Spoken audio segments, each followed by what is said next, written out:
Live, this is News 12. News first at 5 on your side. A local woman at the center of a story making international headlines. She's accused of leaking classified information about Russian hacking attempts in the U.S. presidential election from a company right here in Augusta. Good afternoon, I'm Richard Rogers. And I'm Kelly Wiley. Today we're learning more about the background and work history of the government contractor accused of leaking top secret documents. Reality Winner, that is her name. She spent 6 years in the Air Force before starting her current job here in Augusta. Our team coverage will take a look at who this young woman is. She's 25 years old, but we start out with On Your Side's Liz Owens, who found out she took this job after a military career, giving her access to top secret documents.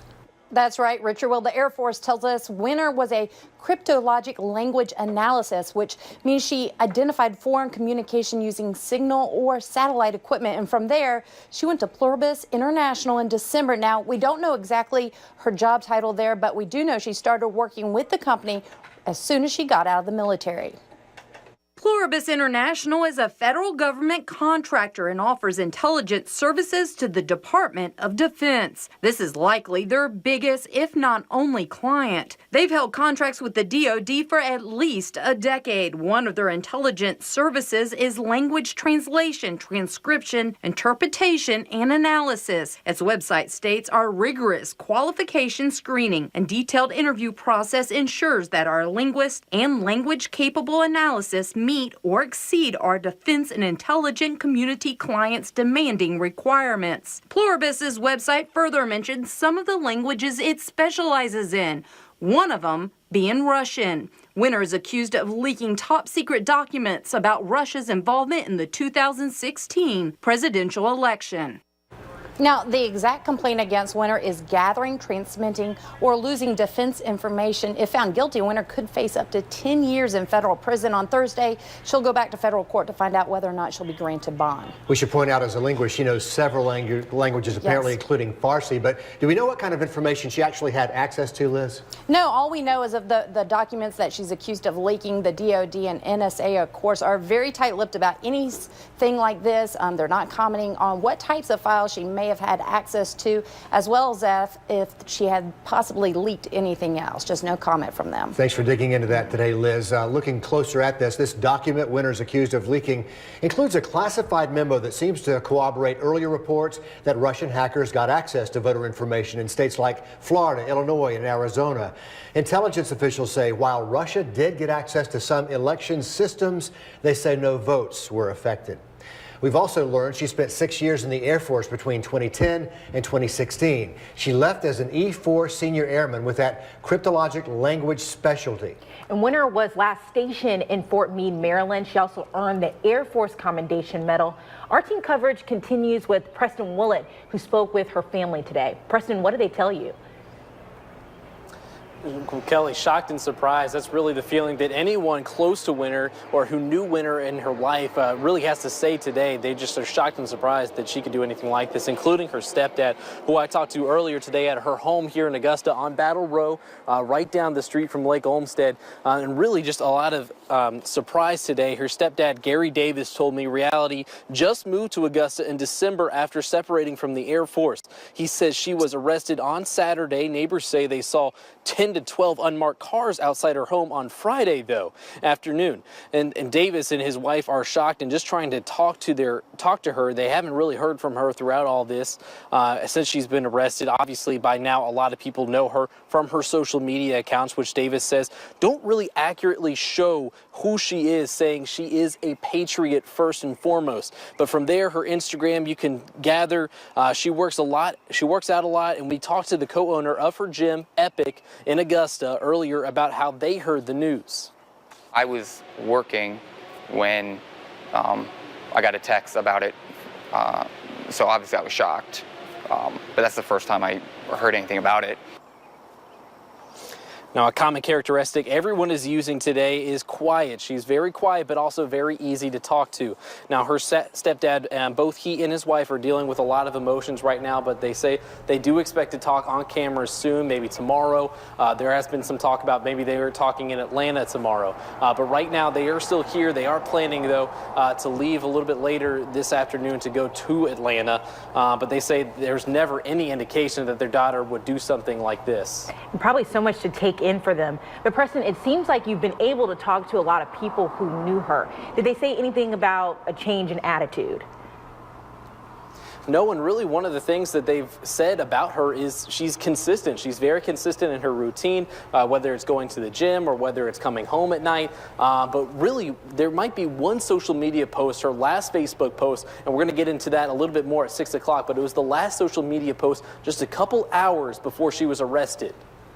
And again, just to clear all this up, nobody's suggesting she leaked anything to Russia, but to a media outlet here in the USA.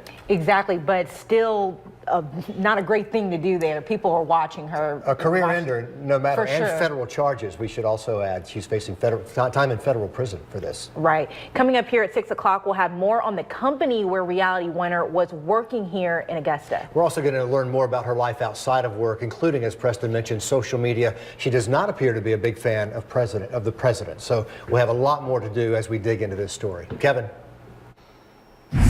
Well, the story of today, heavy downpours. Sometimes the sky just opens up and gets you soaked with buckets of rain. And that's what's going to be happening in parts of the CSRA for the rest of today. High temperatures held in check today. We did not make it to 90 for the first time this month. Look at the last 3 hours of temperatures and rainfall. Well, the heaviest rain right now is down in the southern CSRA, Swainsboro to Sylvania, and stretching off toward the coast. The rest of us right now have temperatures in the 70s, and the rain isn't too heavy in most of our viewing area. Once again, over the last few hours, the heaviest of the rain, widespread at least, is from Hendersonville stretching into the southern parts of the CSRA, just north of that I-16 corridor. But we still could see pockets of heavy downpours really for the rest of today and through the midnight hour. Take a look at the forecast as we take it through midnight with temperatures in the 70s, but boy, it's humid out there. Big changes in the forecast, though, coming up in a few minutes. Thanks, Kevin. We have an update on a crash in Columbia County that injured 6 children. 2 of those kids are still in critical condition today. Arwen and Violet Bajaron, along with 4 other kids, were in that car when Columbia County deputies say Tara McConnell drove them drunk with a blood alcohol content nearly 6 times the legal limit. None wearing seatbelts either. Coming up at 6 o'clock, hear from 2 of the kids who were in that car when it crashed. And it's been about 7 weeks since 16-year-old Janelle Carwell went missing. While Janelle Carwell's mother and stepfather are now sitting in jail in Richmond County facing charges associated with her disappearance, investigators say they now presume her either dead or unable to talk to family and friends. Today I talked to one of her classmates who says no one could say anything bad about Janelle.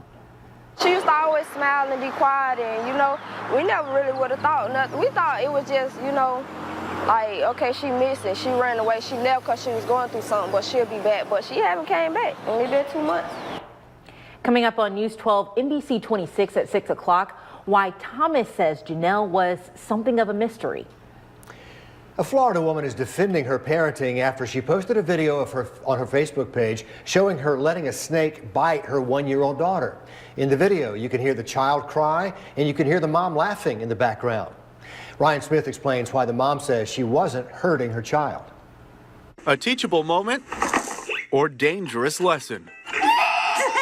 My intent was never to hurt her. The mother behind this now controversial Facebook video is speaking out only to ABC Action News. It had bitten me and my son and didn't leave a mark several times, so I thought it was a good opportunity to introduce her without actually getting hurt. We've confirmed the Highlands County Sheriff's Office is investigating what happened. We are not identifying this mother because deputies have not charged her with a crime. In the video, the 1-year-old reaches into the plastic box, then the snake strikes. She says the baby was not hurt, only scared of the snake's movement. His teeth are too small to actually puncture the skin, so he's very harmless. Living on an isolated 9 acres on the outskirts of Sebring, this mother tells me it's important her kids learn how to handle all kinds of wildlife and what to stay away from. People are too sensitive and don't bother to ask why. They just think that I hurt my child intentionally, which if people that know me know that I would never hurt my children. Growing up, she learned how to handle reptiles going out on animal service calls with her father, a Jupiter police officer. Now she trusts her methods are teaching her children a valuable lesson. And she's not scared of snakes, but she doesn't want to touch them either. So that was my goal. That was her goal, and it's certainly a talker today. That video has since been taken down from Facebook, but interesting parenting technique there. It's a little early to be introducing snake bites to your children. To a 1-year-old, right. That, you know. It's hard to watch. It's still very hard to watch, but teach his own. I mean, she clearly had some experience growing up in wildlife and thought it was good and positive for herself. All the right reasoning, but maybe the technique was a little off. Definitely not for Facebook. All right. Well, some tense moments in Paris as an attacker is shot and wounded by police after they say he came at them with a hammer. Well, the clouds and rain are keeping us cooler than normal today. Same story for tomorrow, but then we have a couple of very nice days as we head toward the end of the work week. We'll talk about these nicer conditions in the forecast straight ahead.